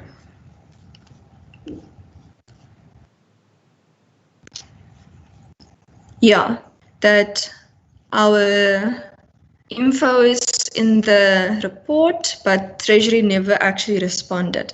Okay, members, the bill that came back to us is essentially the same bill as which we've seen that came to us first with the negotiating mandate. So essentially now what happens is members need to please indicate input and or how they would like the committee to put forward a position on this particular bill. I'm going to take hands. Before you take hands, Chair, can I Yes, understand what are we going to deal with the resolutions of what we have just discussed of the Provincial Treasury later?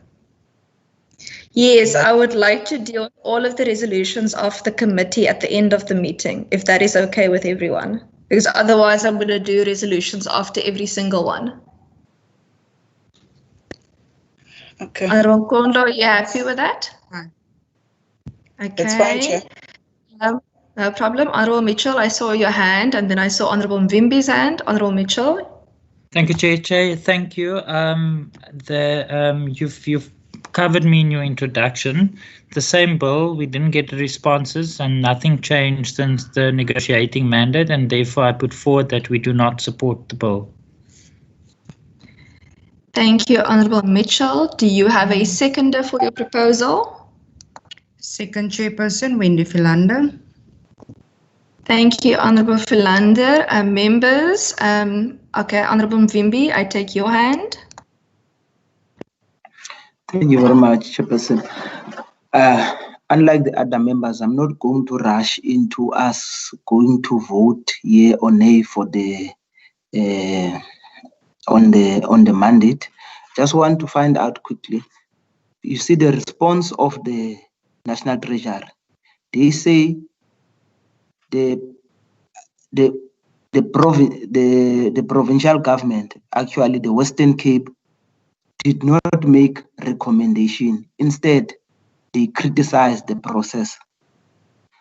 Now, I don't know, I would like to find out why didn't we make recommendations? And the second thing is that I thought at this meeting, we're at least going to be presented with that. Remember, Honorable Mackenzie put up a proposal, there was a document. I thought that even at this meeting, at least we are going to be having that document so that we can have a look at it and see how we can actually formulate a recommendation as well from the Western Cape, unless maybe as members we are just obsessed to saying that we are not going to support it. So I would like to find out why have we not been presented with that document that Honorable Mackenzie has presented at the meeting. I thought it was going to be part of the document to this meeting. Okay, two things, Honourable Mvimbi, and I think you may be a little bit confused regarding the process of how the division of revenue works and the timeline.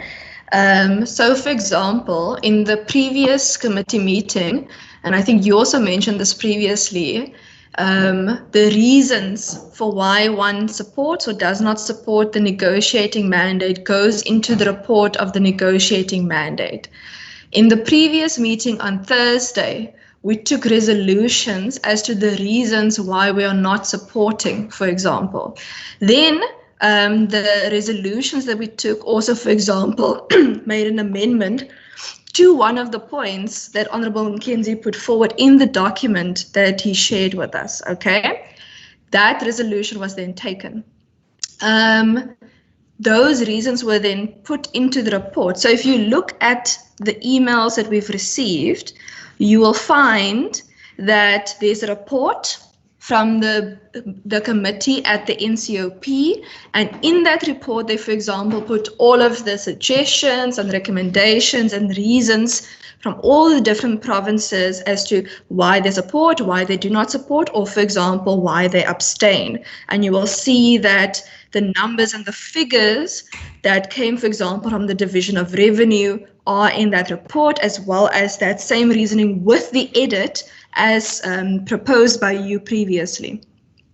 Then when you look at the document, that's a PDF entitled National Treasury Responses, and when you compare that with the provincial document, you will see at page 10, the National Treasury only indicated the Western Cape did not make recommendations but provided reasons for not supporting the amendment bill. Now, I will give my own input later as to why I disagree with National Treasury not responding to us, but that's irrelevant for me explaining that part of the process to you now. Okay, so final mandates are after the negotiating mandate. That is when the NCOP says, okay, we've taken the province's comments into consideration. We are either now amending the bill because of the reasons or the proposals and so on in the public participation, or we don't want to include any amendments and we're going to send the bill back to provinces for a final mandate. We have now received the bill for the final mandate because the NCOP sat on Friday. The NCOP is now sitting again tomorrow as previously indicated in the previous meeting. So that means the reason we are meeting today on a constituency day actually is because we need to give the NCOP the specific answers for tomorrow. If you understand me, Honourable Mvimbi. Because the timeline for the adjustment budget is different to a normal budget at the moment. Chair, I understand you fully and entirely, but I don't agree with your explanation. But all the same, you've got the proposals that says that, and you've got a seconder. So I would like to record my vote against that. I will still maintain that we support the bill. Okay, no problem. Honourable Mvimbi has now indicated an objection to the suggestion of the proposal by Honourable Mitchell, which was seconded by Honourable Philander. So now I'm going to have to ask members to vote on this particular matter given the objection. I will start by indicating the permanent members, and then members, if you could please indicate how you would like to vote. I will start with the proposer, Honourable Mitchell. Thank you, Chair. Chair, I propose that we do not support the bill. Okay, thank you, Honourable Mitchell. I will go to the next permanent member who seconded Honourable Mitchell's proposal, Honourable Philander. How would you like to vote? Not in support, Chair. Okay, no problem. I will now go to Honourable Mvimbi, a permanent member of the committee. How would you like to record your vote? In support of the bill. Okay, no problem. Is Honourable Brinke on the line? I think I saw him earlier, but I don't see him in the box next to the participants at the moment. Honourable Brinke, are you in the meeting? Okay, I don't think Honourable Brinke is in the meeting anymore, which leaves my vote. I vote that we should not support the division of revenue bill. Okay.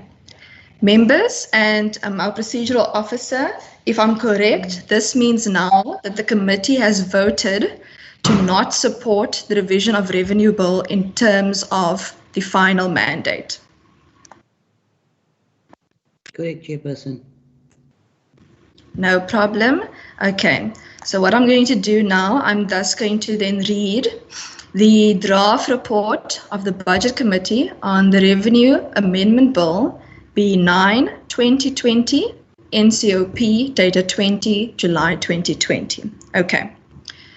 The Budget Committee, having considered the subject of the Division of Revenue Amendment Bill B9/2020 NCOP, referred to the committee in terms of Standing Rule 217, recommends that the House confers on the Western Cape delegation in the National Council of Provinces the authority not to support the bill.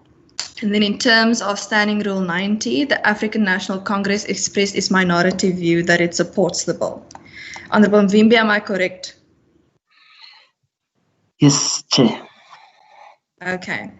Thank you so much, members. I will now move over to the next matter on our agenda.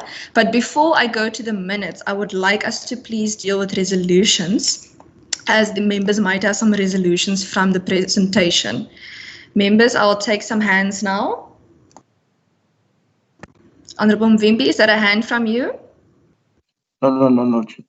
Okay. Honourable Nkondlo, I see a hand. Chair, are we dealing with the resolutions from the presentation of the Treasury, of the Provincial Treasury of Quarter 4? Yes, Honourable Nkondlo. Thank you. Can I make the following resolutions, Chair?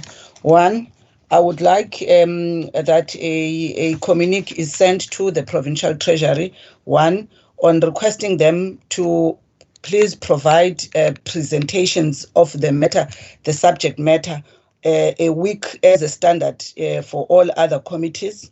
and where they are unable, I think through the chair indicate such, including attendance either of the MEC or the HOD. I would think that is only fair in terms of the protocols that sets out everyone in relation to this, and also our own preparation. So I think a formal correspondence to that effect, if it could be sent. The second one, Chair, is I would like to make a proposal that, given the fact that we are told that the report that we are getting today, which is the 20th, about, you know, the underspending and the future of that underspending would actually be resolved or be presented on the 23rd, which is about 3 days to come, when Treasury deals with the adjustment budget. Once again, I would like us to get this information ASAP, because I wouldn't want a situation that a day before we are then having to look at this, because we are told already that there is a proposal from DSD of a 27 million, and then the other is still going to be subject to some conversation. So for me, I think that becomes important. Over and above that, I would suggest that if it is possible to get what are the rollover protocols, you know, as per the PFMA and whatever instruction notes from Treasury, both for rollovers and for environments. Understanding that it has been explained that there is allowance, you know, often 8% for environments, but also there are clear categorization or definitions on the rollovers of what and how do you do rollovers. So it would be important for us to get that information, so that as we engage, you know, with the individual votes, at least such an information is already provided to us up front. I think the others, Chair, for me are more, you know, on the discussions of the individual votes. Thank you.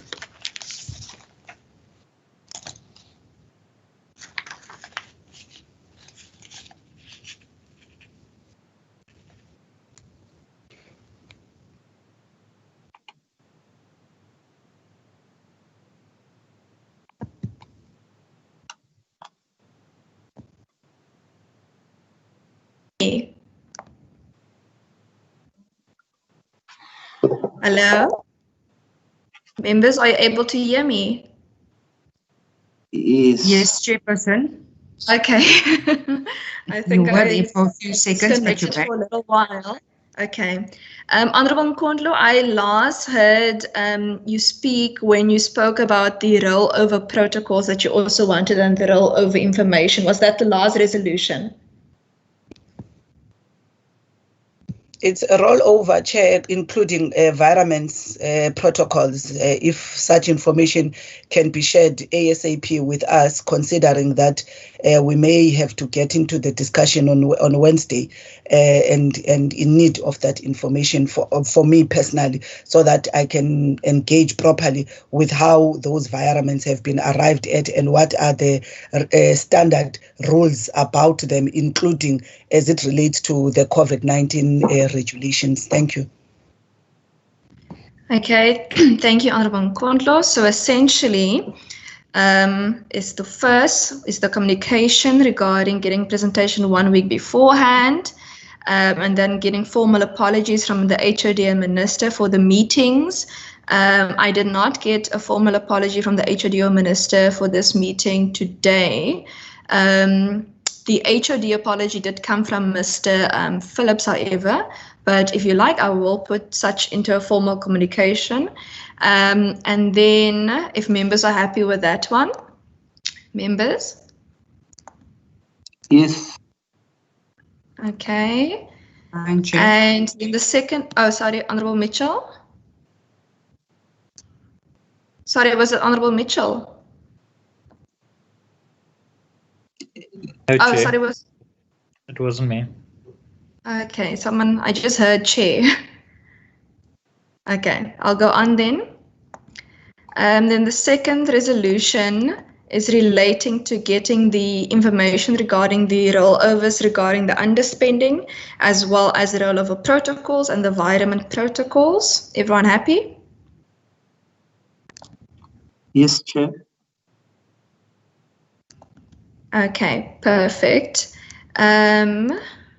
Yes, and then I just would like to add at the resolution for the underspending, if at the COE part of the compensation of employees breakdown of the underspending, if we can then also ask Treasury to specifically indicate at the compensation of employees, this is because related to retirement, for example, this is related to internal promotions, or for example, direct impact of COVID and or other reasons, just so that we can understand that as well. Everyone happy with that one? That's fine, Chairperson. Perfect. Members, is it okay if we run 10 minutes over the 11 o'clock so that we can deal with the minutes as well? No problem, Chair. Okay. Ms. Ahmad, could you please put the first minutes up for us?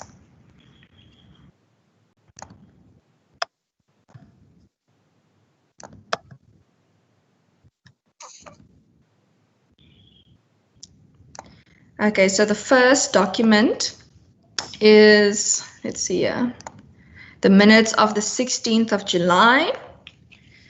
Okay, let's go through the first page. Any edits? Members, please just check your attendance. You can go down. Okay, that's page 1, page 2.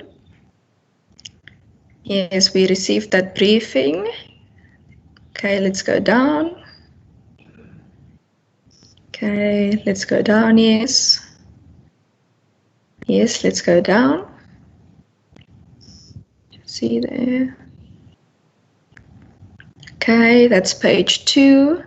And then page 3 is just that we adjourned at 8:30. We had a late meeting on that day.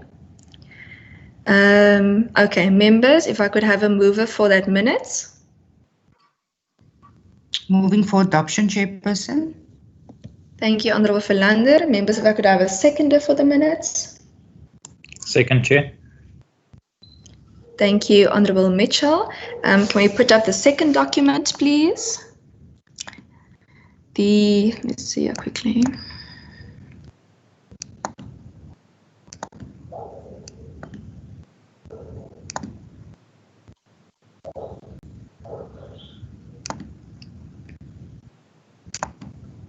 Okay, so the second document is our annual report. Okay, let's quickly go to the top.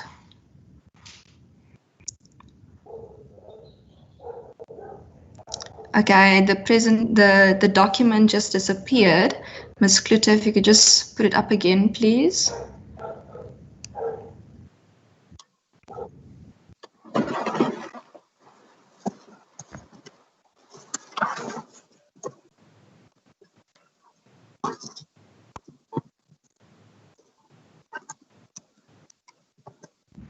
Okay, let's start at page 1.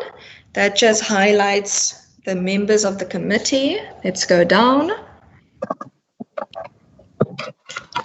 We can move down.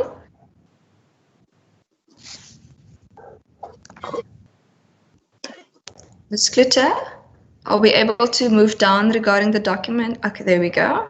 We just see just quickly go a little bit more up because there's a table on that previous page that I can't see quite nicely.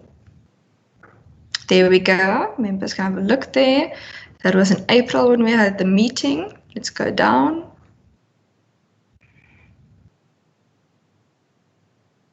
We can go down.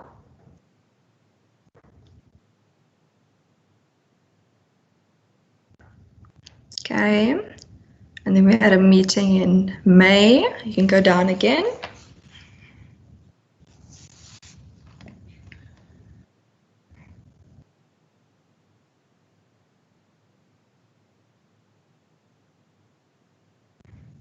Okay, and then there's another meeting in May. And then at the bottom, we can go a little bit more down. It's just the attendance register. Go down.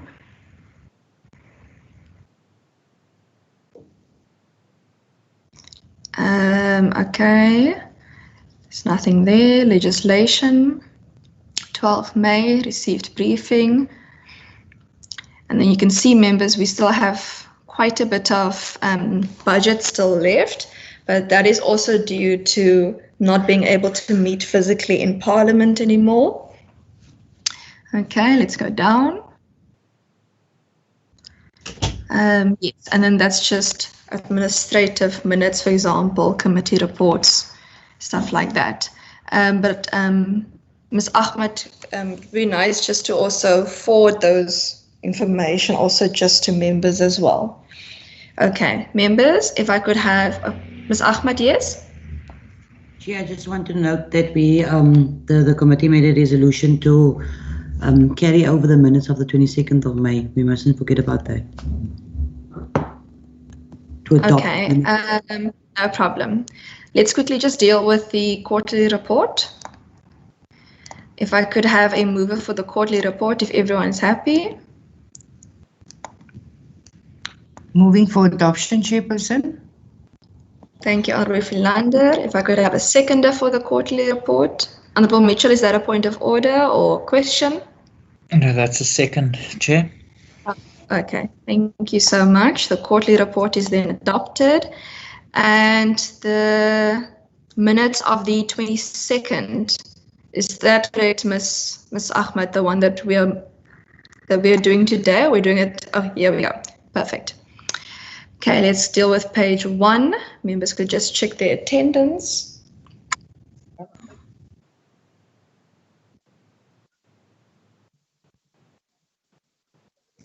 Okay, and then you can go down.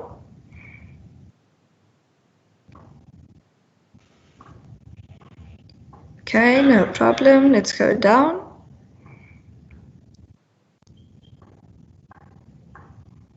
Okay, let's go down. Okay, let's go down. Okay, next page.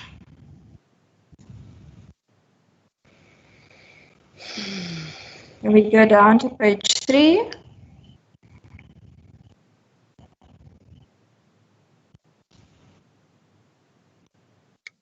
Can we go down? Sorry, I can't see the end of page 3. Perfect. If I could have a mover for the minutes. I move, Chair. Okay, Supported. thank you. I heard Honourable Philander and Honourable Mitchell. Thank you for that. Perfect. And then with that, we've come to the end of our meeting. Thank you so much, members, for bearing with us on a constituency day. Unfortunately, it was needed, and I wish you all the strength in your constituencies, working up and down in the provinces. I hope you stay safe and I hope you stay warm. Thank you so much. The meeting is adjourned.